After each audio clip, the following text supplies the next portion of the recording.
اعوذ باللہ من الشیطان الرجیم بسم اللہ الرحمن الرحیم۔ السلام علیکم، میرا نام ہے ہیرا تحریم اور آج ہم بات کریں گے خواب میں صدقہ خیرات کرنے کی تعبیر کے بارے میں۔ تو اگر آپ خواب میں صدقہ یا خیرات کرنے کی کسی تعبیر کے بارے میں جاننا چاہتے ہیں تو کائنڈلی اس ویڈیو کو آخر تک لازمی دیکھیے گا۔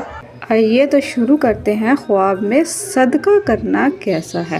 اگر کوئی شخص خواب میں دیکھے کہ وہ صدقہ خیرات کرنے والا عالم ہے تو وہ علم کی روشنی پھیلے گا، بادشاہ ہے تو لمبے عرصے تک بادشاہ رہے گا، اگر خواب دیکھنے والا تاجر ہے تو وہ زیادہ منافع کمائے گا، اگر خواب دیکھنے والا ہنرمند ہے تو وہ اپنا ہنر کسی اور کو سکھائے گا، اور اگر کوئی خواب میں یہ دیکھے کہ اس نے مسکین کو کھانا کھلایا ہے تو اسے پریشانیوں سے چھٹکارا ملے گا، اور اگر کوئی یہ دیکھے کہ اس نے کسی کافر کو کھانا کھلایا ہے تو اس کا معنی یہ ہے کہ وہ اپنے خلاف اپنے دشمن کی مدد کرے گا۔ اگر آپ خواب میں صدقہ یا خیرات کرنے کے بارے میں کسی اور تعبیر کے بارے میں جاننا چاہتے ہیں تو کائنڈلی ہمیں کمنٹ سیکشن میں لازمی بتائیے گا۔